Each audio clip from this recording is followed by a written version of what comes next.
Thanks for listening to the Pop Culture Cosmos and the PCC Multiverse. Check out more great podcasts today on one of these awesome affiliate networks.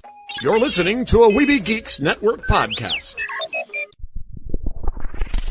You're listening to the ESO Network, your station for all things geek.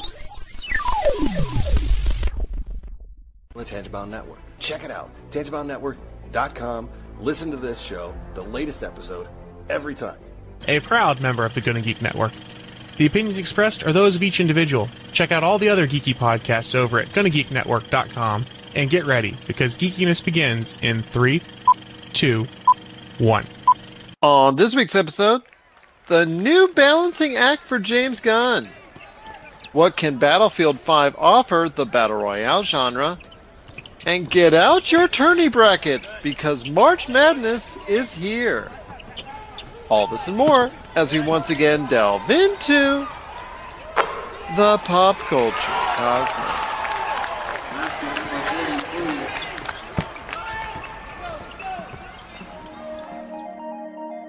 Welcome to the Pop Culture Cosmos. And we're back with another episode of the Pop Culture Cosmos. This is Gerald Glassford from Pop Culture Cosmos and Game Source. We truly appreciate everyone out there listening to all of our great programs. But it wouldn't be a Pop Culture Cosmos without my good friend. He is our Irishman when it comes to Humanica Media. You got to check out everything that's going on today at humanicamedia.com, Humanica Media on Facebook, YouTube, Instagram, and so much more. It is my good friend. It is Josh Peterson. I got a wee bit of luck of the shamrock, laddie. This is funny because it's the one day of the year I don't have to pretend to be something I'm not, because I'm actually Irish. So this is the most comfortable day of the year for me. I don't know if I've got any Irish blood in me, but I do know I'm a Scotsman as well. Actually, my hair was once red, but that was a long time ago. It's now fully gray, but we won't go there. But hopefully they've had a fantastic St. Patrick's Day weekend. Hopefully they've had their share of the lager, of a wee bit of happiness and joyous festivities over the weekend. But we are back to a great week of pop culture right here on the Pop Culture Cosmos. You know what? Everybody out there has got to get out their tourney brackets. It's that time. March Madness is here. Whether you're a basketball fan or not, or whether you just like to pick random numbers, it is that time again. The tournament challenges are out, and we got our picks for March Madness coming up later in the program. We're also going to be talking about Battlefield 5. Guess what? They're doing their own Battle Royale, and we're just going to ask ourselves later on in the program if EA is making a smart move by doing this, considering the fact that they already have a Battle Royale that just came out last month. Is this a wise move by EA? We're going to be asking that question and delving into if they can really make headway with a new Battle Royale from Battlefield 5. Plus also as well, what kind of plans does Sony have really for the Spider-Man whole Spider-Man universe? We're going to talk about that at the back end of the show. Plus, we've got great songs coming up by Vedius and also Hyperschmidt as well. But first off, my friend, Marvel never ceases to disappoint, because they made some interesting maneuvers over the past weekend that may have flown under the radar in light of the fact that everybody was just so excited about the Avengers Endgame trailer, plus also Captain Marvel just doing gangbusters at the box office. It's now over $750 million worldwide. Another great weekend there for Captain Marvel. They made a couple of interesting maneuvers as far as directors are concerned. One returning to the fold and another coming in that's really going to be hopefully shaking up the superhero genre even more. Well, I heard about James Gunn. Who's the other one you're talking about? Dustin Daniel Cretton. He has been hired for Shang-Chi. Oh, geez, really? First off, we're going to be talking about James Gunn, who's back in good graces with Disney and Marvel and all that good stuff. So it looks like that they went ahead and forgive him for the past statements that he said on Twitter that got him fired in the first place. Looks like he was able to go ahead and reacquire his seat. I know a lot of people are thrilled about that. A lot of fans out there really just excited about what's going to take place with Guardians of the Galaxy Volume 3.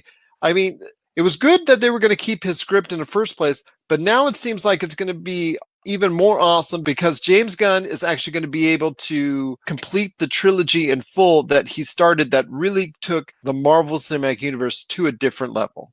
That was really surprising news. Did not ever see that happening, but it puts Disney in this weird situation because they kind of lead the industry and, in diversity and things like that, like social issues, I guess. And it's weird for them to do something like this because now what happens now? They're creating the standard.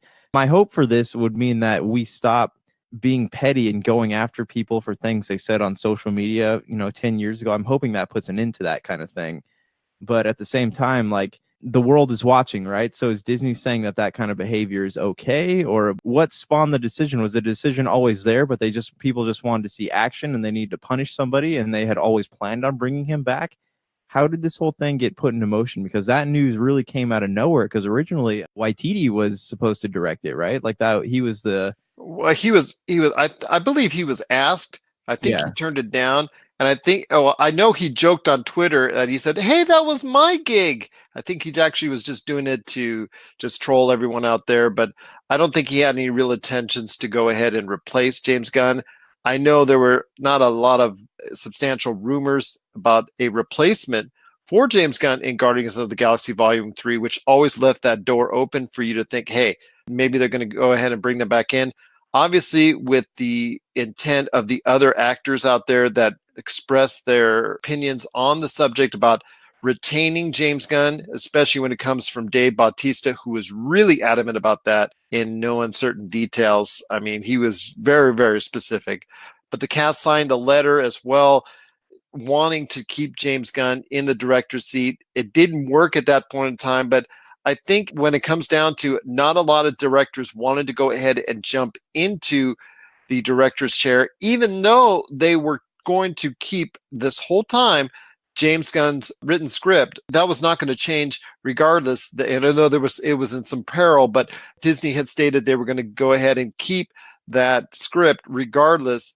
And it just seemed like a matter of time since that seat was left unfilled. And Waititi, who was their original thought that was going to possibly go into that chair, declined that request by Disney, that it looked more and more like it was going to be a return to James Gunn because they still had every intentions of producing and making Guardians of the Galaxy Volume 3, even though it got delayed a year in doing so by all this going back and forth in regards to James Gunn. Right. And I honestly, I don't feel he should have been fired in the first place. And I'll be very vocal about that. But again, we're living in this time where people are being, crucified for things that they did or said on social media years ago. Dan Harmon disappeared from the world for 3 days because he was clearing out his Twitter profile. So it's an interesting, I don't know, it's just a very interesting thing because is Disney saying that this behavior is okay? And since they lead the industry, does this mean that we're going to stop using social media to attack each other? Has that dichotomy changed, in your opinion, because of this decision? I don't think it has changed per se. I still think Disney's going to do what Disney's going to do. If it really hurts the image that the House of the Mouse has and that the House of the Mouse is trying to uphold, I don't think it's going to change that too much. I think you're always going to have your trolls in regards to the James Gunn situation. And as it gets closer to Guardians of the Galaxy Volume 3, I think it's going to be just something that they're going to have to deal with. But then again, they were dealing with trolls when it comes to Captain Marvel, and the movie itself performed quite admirably and seemed to be not affected in the slightest by all the trolling and the review bombing and all the comments made by the alt-right and conservative groups that were trying to go ahead and undermine that picture.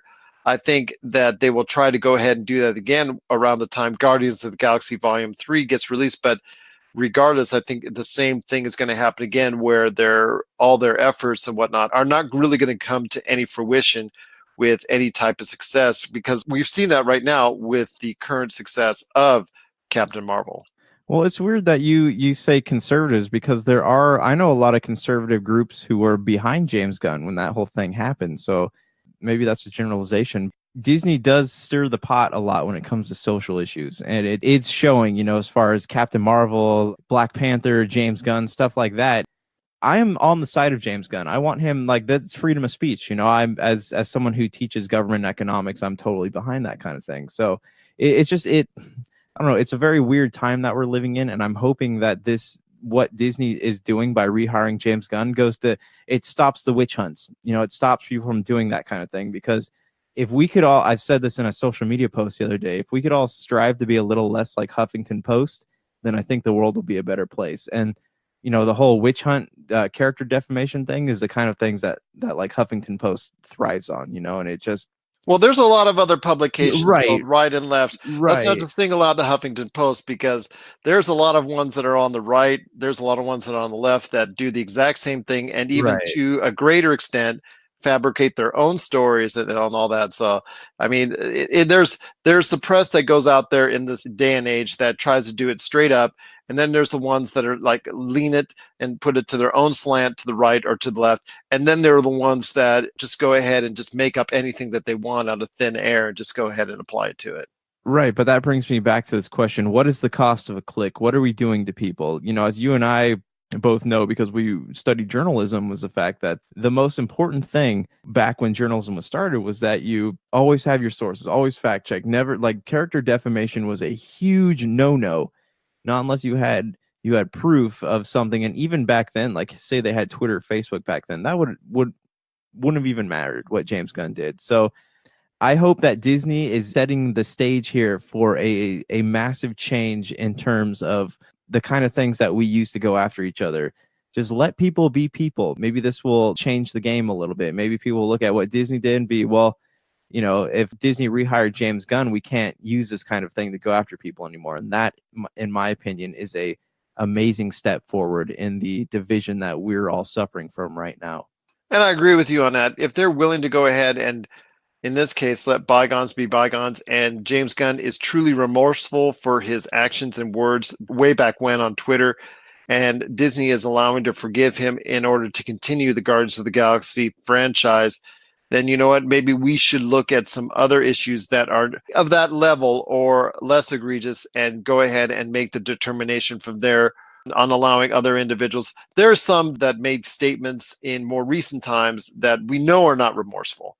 That the quick, okay, I make this statement that's controversial or that's really outlandish, and then the next day I'm so remorseful. Okay, you know what? That was how you felt yesterday. That's still how you feel today. We're pretty sure that you're going ahead and just saying that to try and save some face and whatnot. But when it comes to something that was said 10, 15, 20 years ago, 30 years ago, whether you're a political candidate or a public entity of some type, it's still, you know what, let's give somebody the room to grow as a human being and as an individual in order to go ahead and say, you know what, maybe we should reevaluate them and give them one more chance because it was done in such a long ago fashion. Would that be what you're trying to assess as well? Yeah, because in the case of an artist, like, if someone is saying something, obviously artists are very emotional, but if somebody says something and then you're losing a chance to see their art because somebody overreacted to something or the artist got overly emotional at a time when maybe they were just didn't quite know who they were or what they were trying to figure out, then the world is at a loss. The world is at a loss for the things that could have been over something like that. And in the case of James Gunn,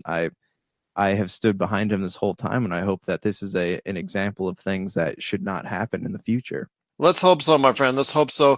Let's hope that things like this, people that are saying things from way long ago that are being held against them and not allowing them to grow and show that they've taken a different path. Let's hope that other entities and other situations like what Disney did in reinstating James Gunn to be director of Guardians of the Galaxy Volume 3 will continue to happen down the road. And if Disney can do it and Disney can go ahead and change their mind, I think maybe in certain cases, maybe we should go ahead and look at that as well. You're listening to the Pop Culture Cosmos. Don't touch that dial. Wait, do people still use dials? Looking for an edge the next time you take on your favorite video game? Then check out Vitabrace High Performance Gamer Wristbands. Packed with the power of fruit seed oil, Vitabrace is clinically proven to help improve performance, giving you a better gaming experience. Head to miraclefruitoil.com and use the promo code MEDIA10 to get $10 off your Vitabrace purchase. Whether you're looking to beat the time on your latest speedrun or are fighting your way to the top on your favorite multiplayer or battle royale, Vitabrace can help you reach your gaming goals.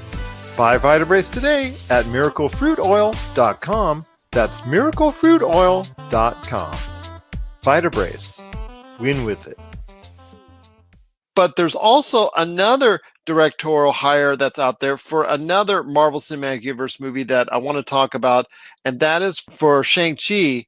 And Destin Daniel Cretton was hired for this, and it just looks like, yes, the diversity factor is coming full forward with an Asian director taking care of the directorship in this, I guess, a martial arts oriented type superhero film.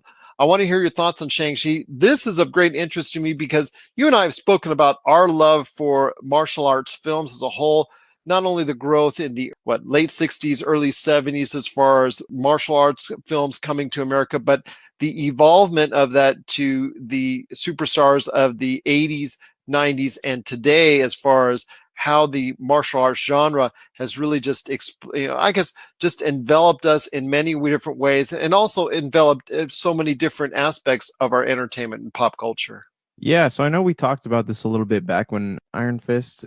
Yeah, we talked about this a bit when that announcement was made, and how I was saying, he's a product of the times, yada yada, and everyone's saying he should be played by an Asian actor, and I had brought this up. I was like, well, Shang-Chi was the Asian, his Asian counterpart in that comic book, and people never really talked about him. He was not featured in the Netflix show at all. And I'm stoked to see that he's given his own movie. That was something, because he's such a lesser known hero that it surprises me that he's being given his own movie instead of a Netflix show, because he was always the counterpart to Danny Rand. He was I don't know, this sounds bad, but he was the sidekick. He's the person who is always keeping Danny Rand out of trouble or saying, hey, that's not culturally appropriate. So he was the balance to Danny Rand's character. That's similar to what they had as far as the Asian stereotypes before with Bruce Lee's original introduction to television entertainment, as far as from an American standpoint, when he was in a supporting role as Kato to the Green Hornet. Right. So, and it's weird because even today we kind of get that type of thing, right? We want, anytime you watch a movie that features primarily Asians, right, you assume that there's going to be karate of some kind in it.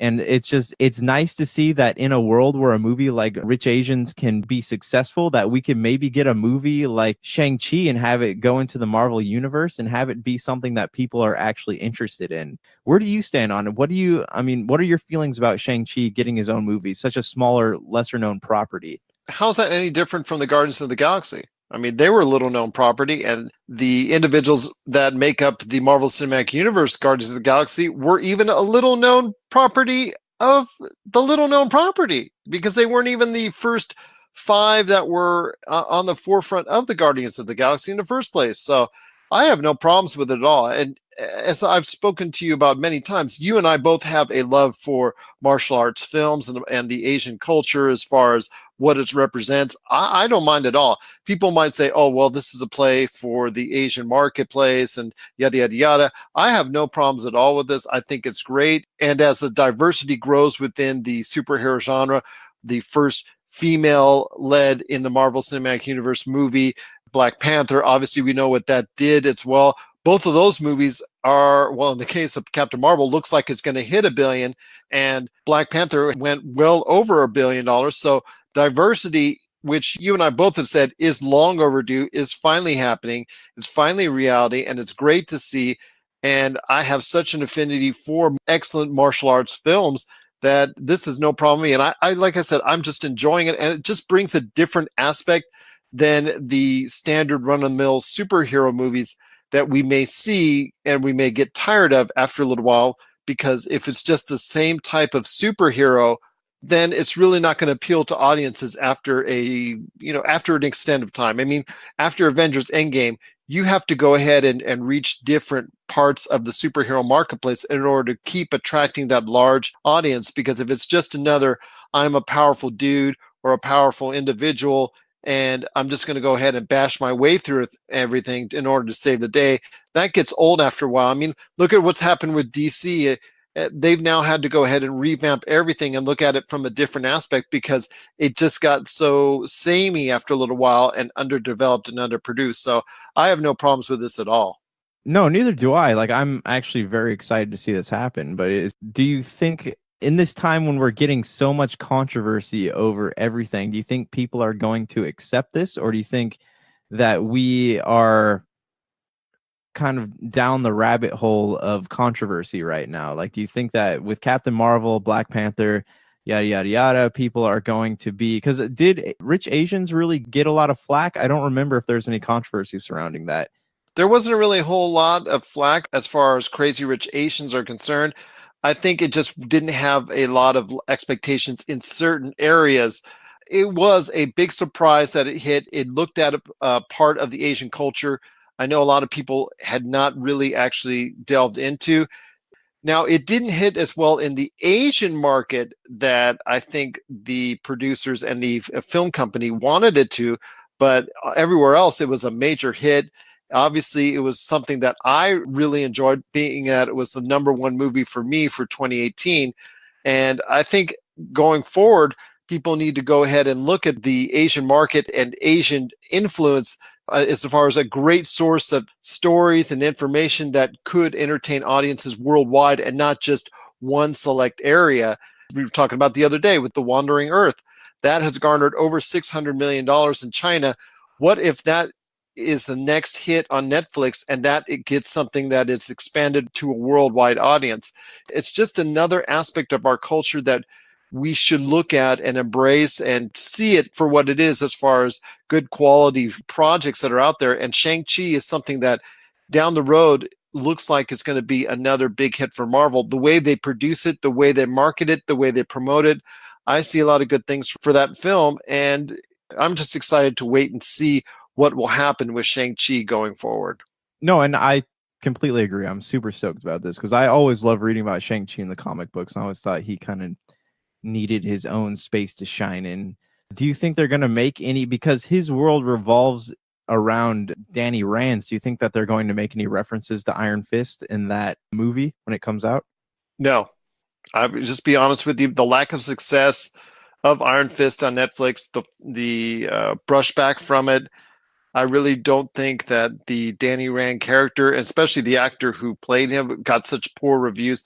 I just think there's a bad taste with Disney and Marvel when it comes to Iron Fist and that failed experiment. With Finn Jones, his performance, even with season 2 that you said was a little bit better, had a little bit more promise, I think there was such a bad taste in Disney and Marvel's mouth that, you know what, it would probably be best to develop his own story. And if that's the case, it helps audiences more if it is his own story, I think, in this case. So it allows him, when there's time, to go ahead and have Shang-Chi be a part of the Avengers and be a part of the whole group ensemble, that if he has his own complete story where it's his development and from his perspective, I think it just appeals to a lot larger audience. And you know Marvel's willing to go ahead for the Marvel Cinematic Universe and make creative changes that benefit the actual movie overall.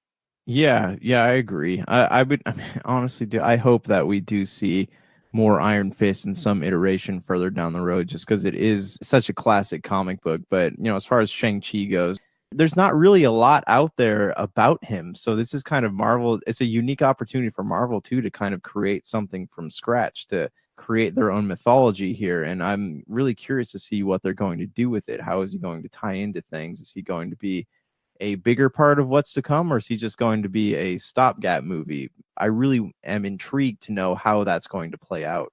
They wouldn't be doing it if he wasn't going to be a bigger part of the Marvel Cinematic Universe picture.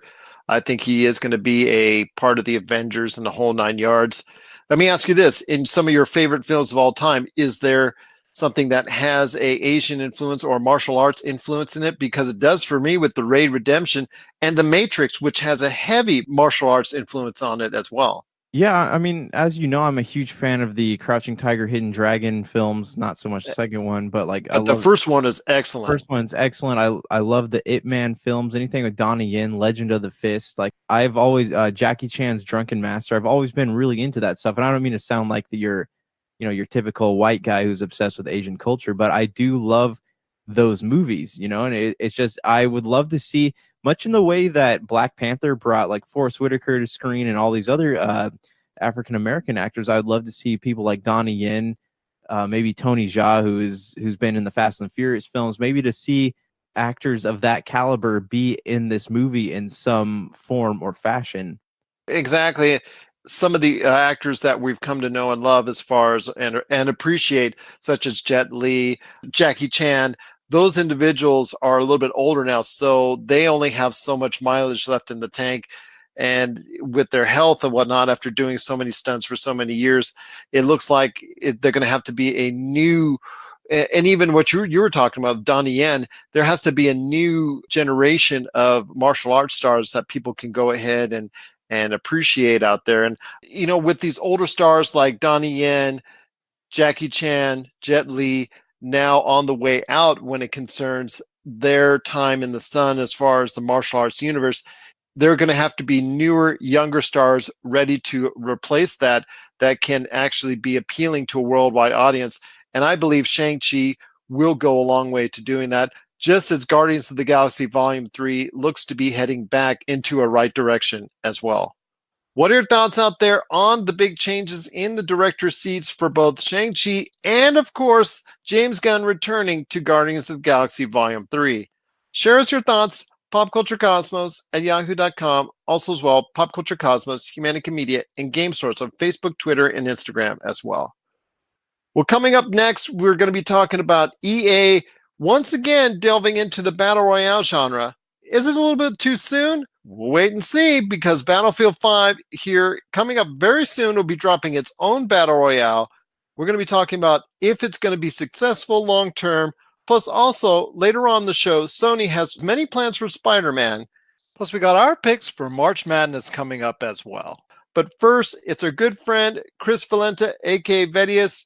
This is Somnus from Final Fantasy 15, and this is the Pop Culture Cosmos.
You're listening to the Pop Culture Cosmos.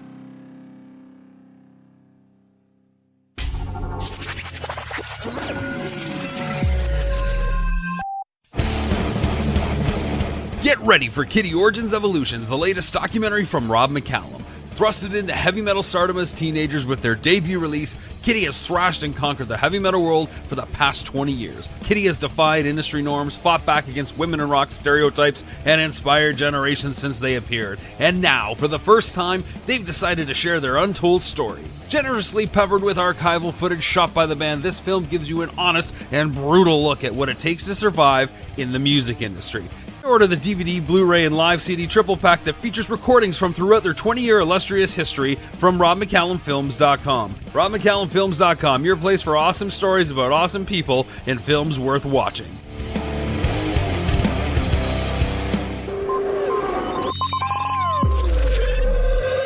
And we're back with the Pop Culture Cosmos. It's Gerald coming right back at you here. EA is doing it again, my friend. Last month, everybody was just excited to see and hear what was going on with Apex Legends. It has burst onto the scene, becoming a major force in the Battle Royale genre.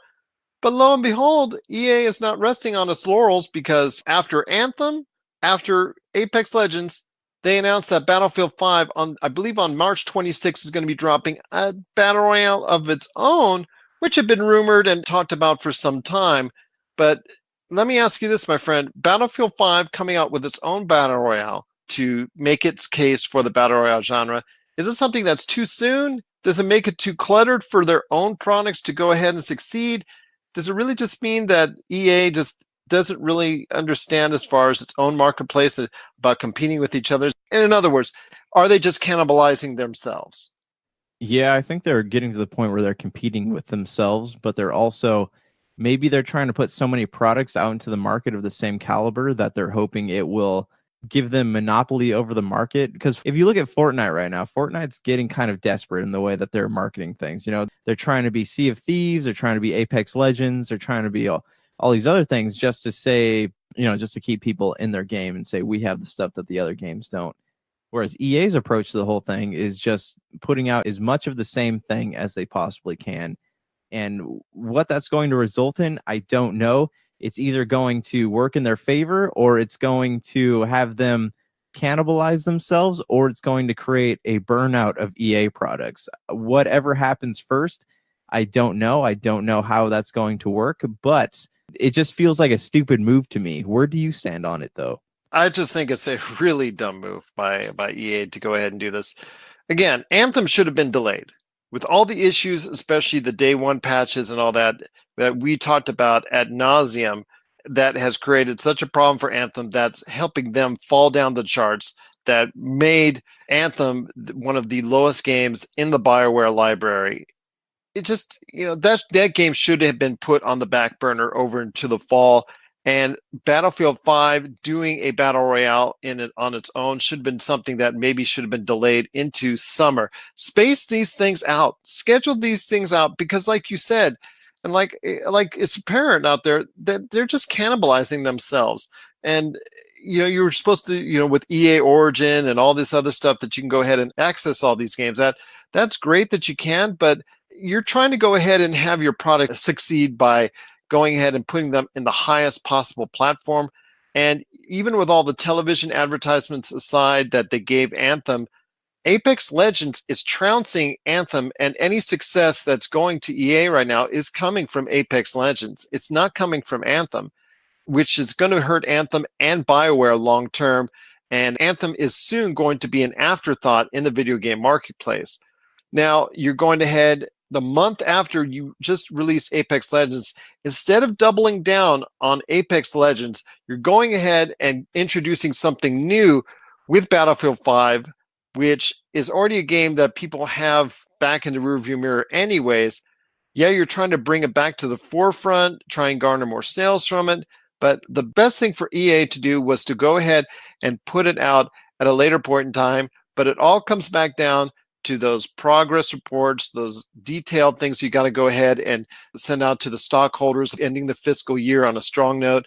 And it just clearly looks like EA was catering to the shareholders and not catering to the interests of their own long-term business plan, because all these releases just before the end of March signals to me that they're just trying to go ahead and put out what they can to the end of the fiscal year, and that's it. They cared about nothing else.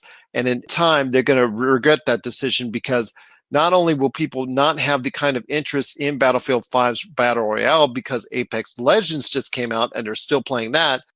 Also, Anthem coming out when it did, having so many issues because it looks like it's a rush product, even though they delayed it already once. Just looks like it's just going to be something that's not going to end up well for Anthem and possibly even Battlefield 5's Battle Royale, because people are not going to have as much interest in it because they're too busy playing Apex Legends. Yeah, EA really just needs to pick a product and stay behind it. It's weird because they are with Battlefield 5. It goes to show you really, like, if I were to see this objectively as someone who doesn't pay attention to any of the numbers or anything, it feels like EA is never going to escape that mentality of being all about the numbers. So no matter how much goodwill they get from fans from the little tiny fixes and patches that they do, they always are putting out this image that they are all about the numbers and the investors and stuff like that. So do they actually care about the gamers? It doesn't feel like it, because it feels like even now in the midst of Apex Legends and Anthem and stuff like that, that this was a rushed out product and it's probably not going to be that good. And that is something that has become typical of EA in the past 3 or 4 years. Exactly. It just looks like something that EA will probably regret down the road. But you know what? This is EA. They weren't voted the worst company in the world 2 years running for nothing. And it looks like that they don't learn from their past mistakes. Yes, they're trying to cater to whatever is going on at the end of the fiscal year, because the end of the fiscal year, I believe, is the end of March. That's why they're bringing out all this stuff beforehand. It just looks like, you know what, they should have put on the brakes. Did they expect the kind of interest in Apex Legends that there is? I don't think they did, that they were going to have it to that extent, because there is a lot of interest in Apex Legends. I think they were betting more on Anthem, but instead they should have gone ahead and just taken a look at the market realistically and said, you know what, we've got 3 products here which we could really get behind. Let's space them out and put them at different point in times to go ahead and maximize our profits at any time in any fiscal year, instead of just trying to cram them in before the end of fiscal 2018. What are your thoughts out there on EA's decision as far as not only to bring out 3 major changes to the video game marketplace within a little over a month's period of time? Share us your thoughts, popculturecosmos@yahoo.com. Also as well, Pop Culture Cosmos, Humanica Media, and Game Source on Facebook, Twitter, and Instagram as well.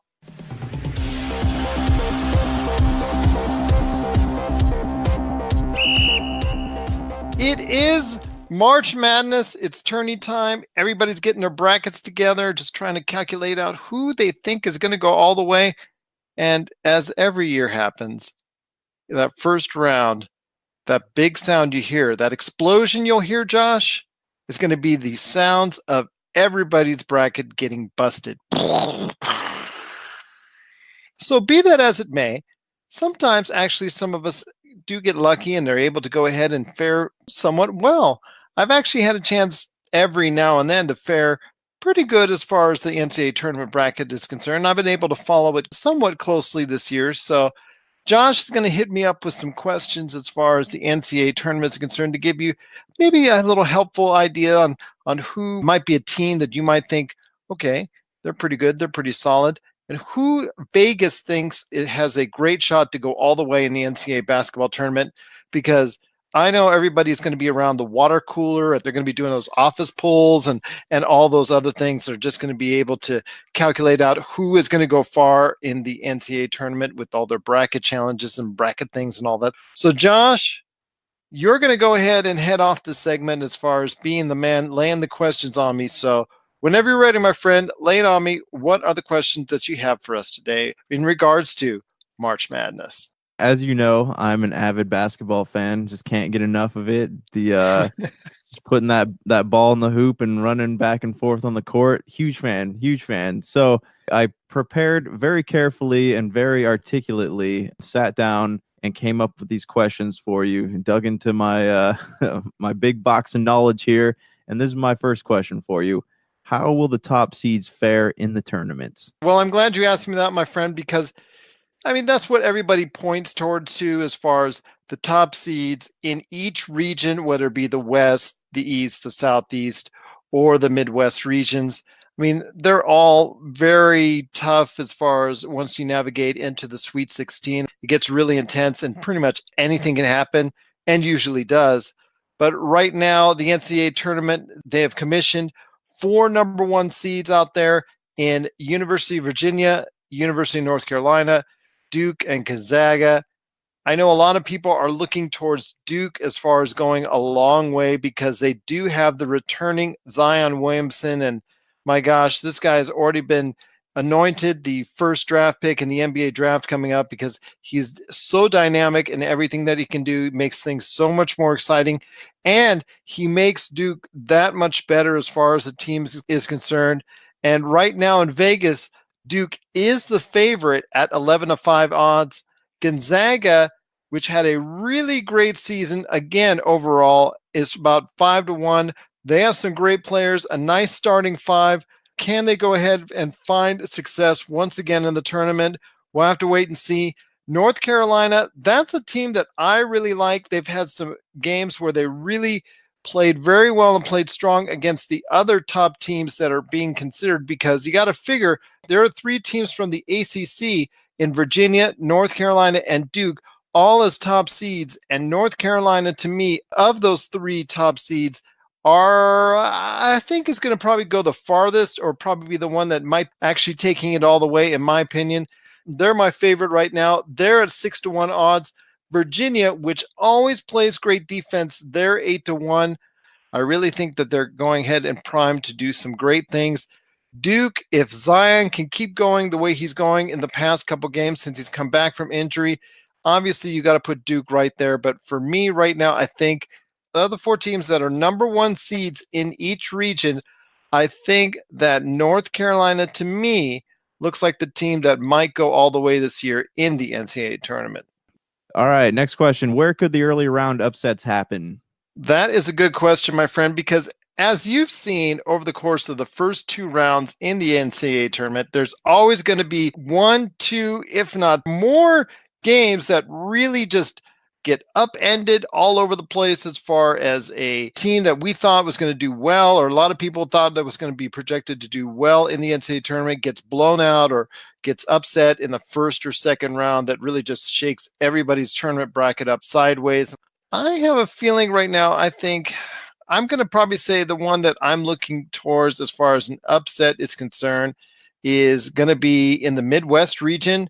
I think the Georgia State-Houston game, if there's a long shot, that might be where I would be heading. Either that, or I would go probably with Ohio State over Iowa State in the Midwest. I think either of those 2 could be a real potential upset. Murray State and Marquette in the West, that also has some upset potential. Oregon and Wisconsin in the South region, look for that. Oregon barely snuck into the tournament, but you know what?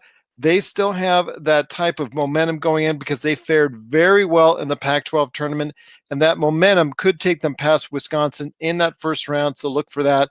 And one more I think a lot of people should look at as far as an upset in the East region, St. Louis and Virginia Tech as a possible upset, because I don't think Liberty is going to be able to get close to Mississippi State. I think if anything, St. Louis might have a chance to go ahead and be very competitive against Virginia Tech in the first round in the East region. So I gave you a little bit of taste of what's going on as far as possible upsets in each region.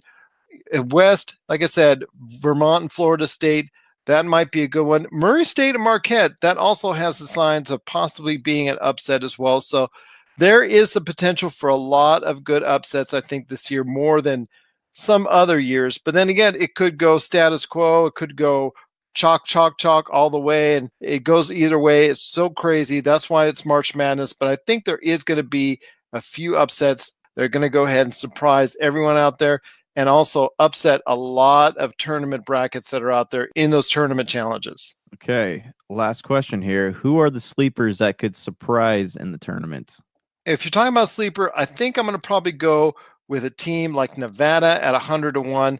Nobody's given Nevada any type of chance at all this year. In fact, they were ranked for a good portion of the time in the top 10 in the country this year. So I'm actually considering as a long shot Nevada as a potential sleeper in the tournament to get to at least like a Sweet 16 or maybe even further. And the other team I'd probably say that's a long shot or a sleeper that might have a chance to go very far in the tournament this year, I'm probably going to have to say Kansas, because Kansas, even though this is a down year for them, they have the coach that's gone all the way.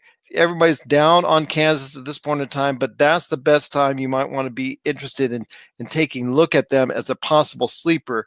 They're 70-1 shots right now, which is very long for them. They haven't been this long odds in quite some time, which could be to benefits to a lot of gamblers out there, a lot of people looking to make some noise in the NCAA tournament.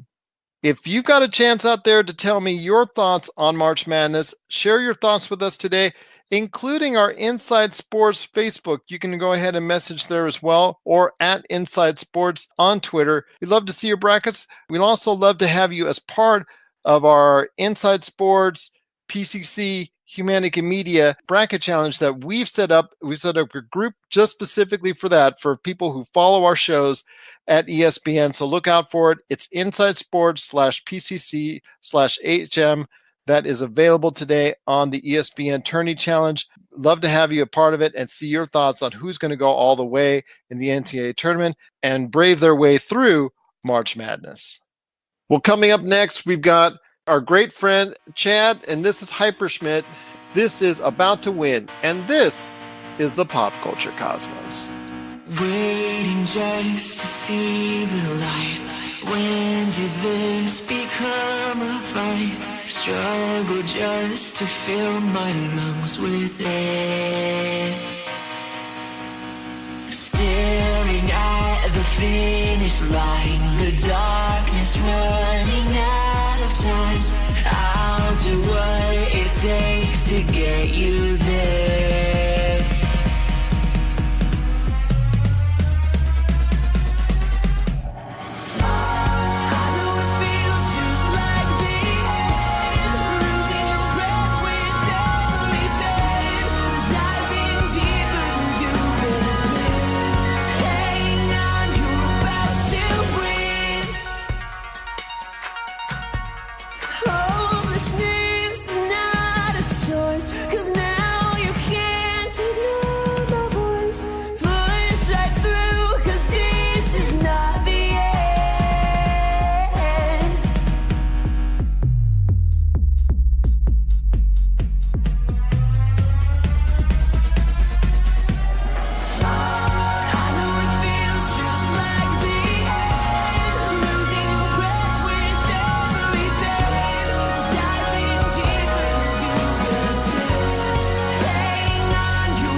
If you're tired of sifting through flea markets for rare and unique games, we can help. Retro City Games in Henderson, Nevada, only 5 minutes from the Las Vegas Strip, has all your favorite gaming staples, classics, and a wide selection of rare games with new stuff always appearing on our shelves.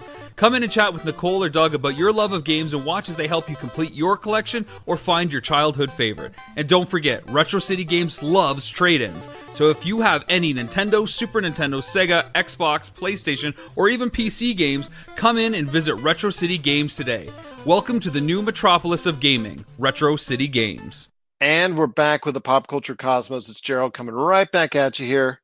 If you need a listing of where we're at, because we're being played all around the world, 7 days a week, you can check out our listings real easily on our social media at Pop Culture Cosmos on Facebook, Twitter, and Instagram. If you look on our Facebook page, not only will you get the latest and greatest in news and information, and plus all of our stuff when it comes to the world of pop culture, but you'll see a whole bunch of listings of where we're being played at, not only all of our radio listings, but a lot of our podcast listings as well. Josh, I know you got a lot of great things going on, my friend, when it comes to Humanica Media. So share the goods, my friend. What's going on with Humanica Media? We are doing Topicocalypse still. So there's a new episode going out tonight. And if you want to catch up on the Topicocalypse Awards show, all 4 episodes are out now. And also you can check us out on the Podcast Radio Network on Tuesday nights. That's, again, the Topicocalypse show, which you can catch on Podbean, many podcast outlets, and every Tuesday night on the Podcast Radio Network. We just want to go ahead and thank Vedius. We also want to thank Hyperschmidt for having their great songs on today's program. My friend, before we head on out, want to go ahead and talk a little bit what's going on with Sony, because they have some big plans for Spider-Man. I'm not just talking about the Spider-Man film universe when it comes to Venom and all the other projects that they have coming up, including, of course, Spider-Man Far From Home that's coming up right after the events of Avengers Endgame. So tell me, my friend, what does Sony have planned for a Spider-Man future?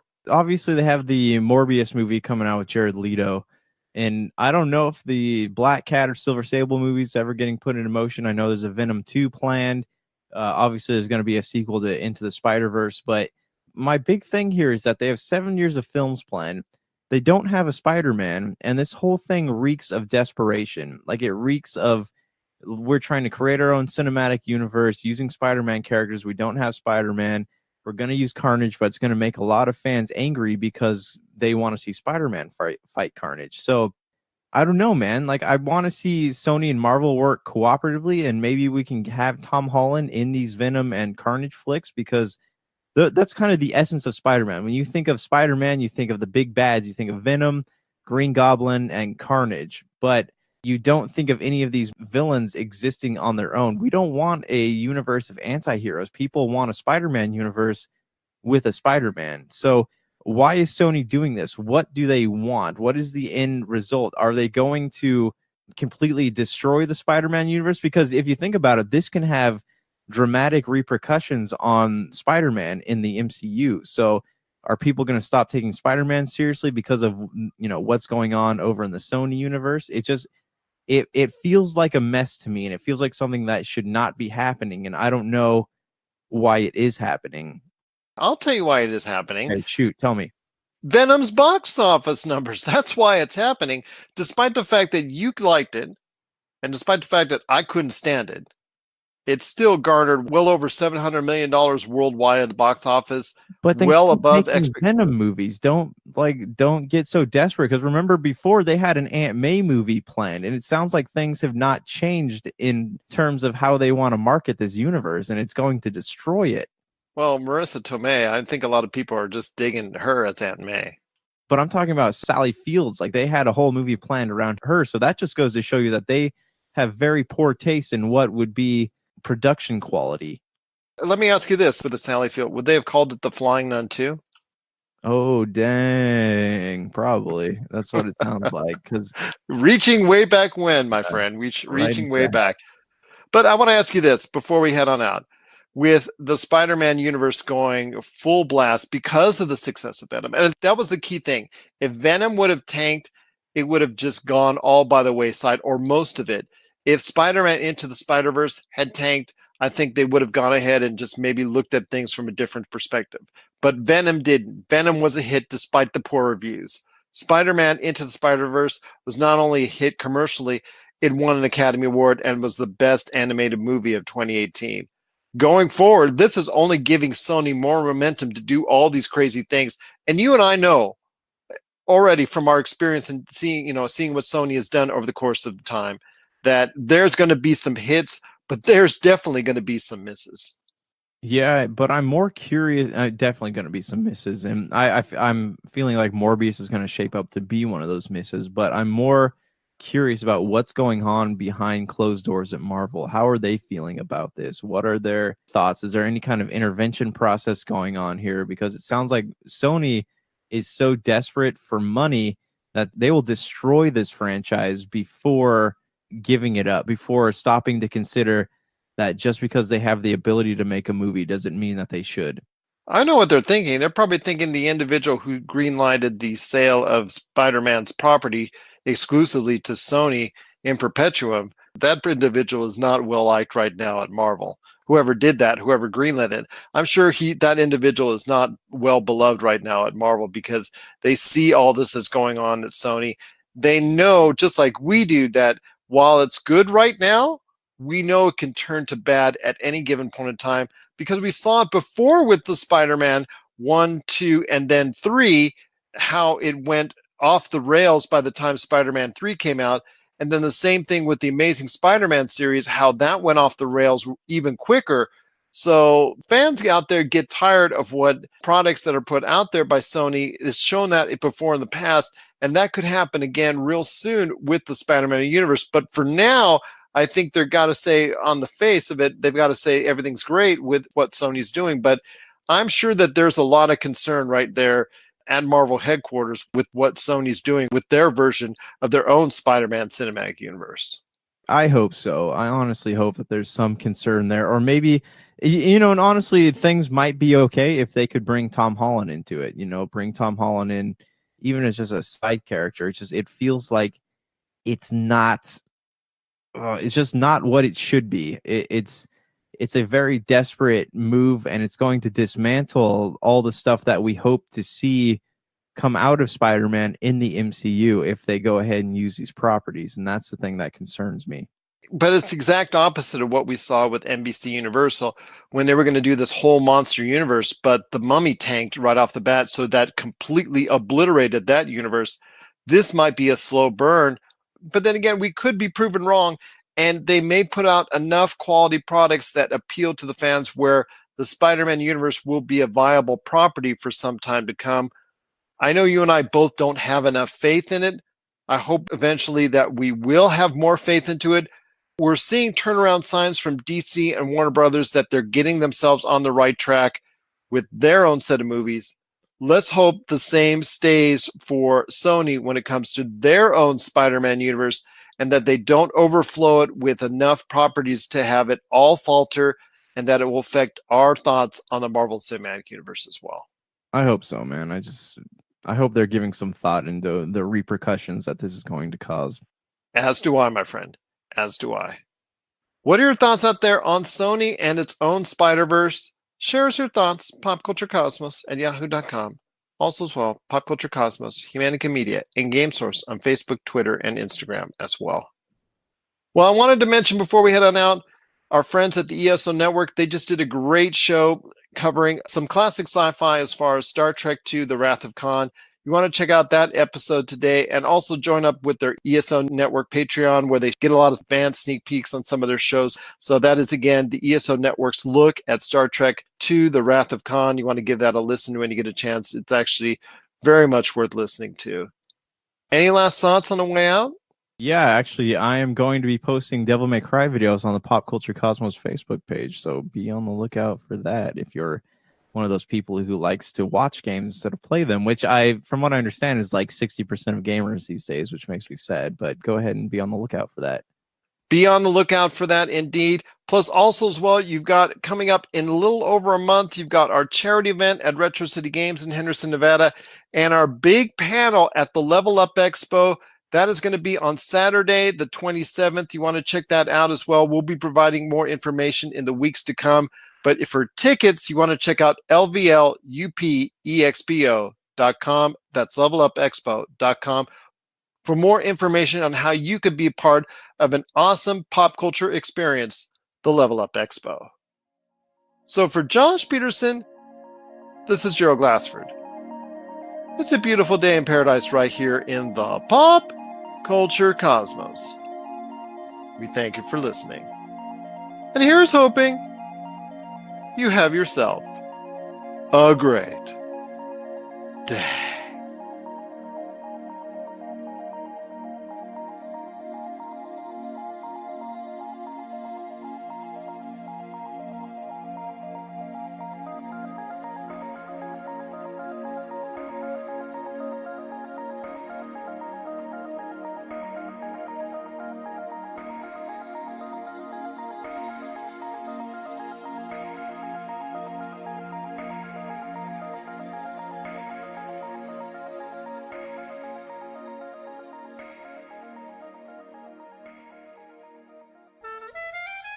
Did you know the ESO Network has a brand new Patreon? That's right, we're asking for your help and you could do it for as little as $1 a month.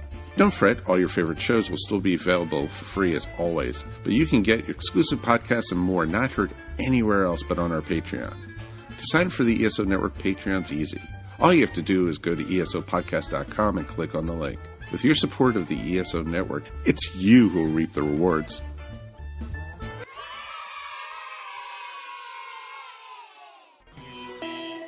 You're listening to a Weeby Geeks Network podcast. This has been a broadcast of the ESO Network. Be part of the crew and help support our shows by donating to our ESO Patreon or by shopping through Amazon.com or the TeePublic store, which can all be found at www.esonetwork.com. The ESO Network, your station for all things geek. Tangent Bound Network. Let your voice be heard. tangentboundnetwork.com. Thanks so much for downloading the Pop Culture Cosmos, and stay tuned as more great podcasts are on the way. Thanks again for listening to us here at the Pop Culture Cosmos.